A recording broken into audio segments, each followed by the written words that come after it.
Channel अज असीं तुहाडे लई लैके आए सिर्फ जो सिर्फ दा नाम है टोरैक्स जूनीयर। ये टोरैक्स जूनीयर तुहानूं अज दस्सां की काम ने।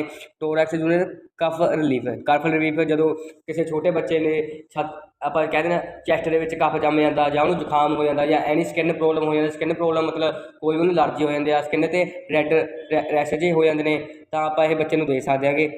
हम आप इसकी डोज बारे गल करते हैं। जिवें डोज ये हैगी एक दिन के तुसीं 2 बार दे सकते हो, ये 1 डेज एंड 2 टाइम ईट कि बच्चे तुसीं एक दिन के 2 बार दे सकते होगे।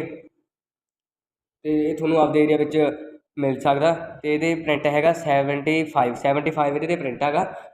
ये थोनों आपके एरिया में मेरे ख्याल नाल वीरे 70 रुपीज़ का थोनों मिल जूगा आपके एरिया में। तो यह जी होर वीडियो वाली साडा चैनल लाइक करो, कमेंट करो, शेयर करो, सबसक्राइब करो, क्योंकि जो मैं होर यह वीडियो बनावा तो मेरी वीडियो थोड़े तक जल्दी जल्दी पहुँच सके।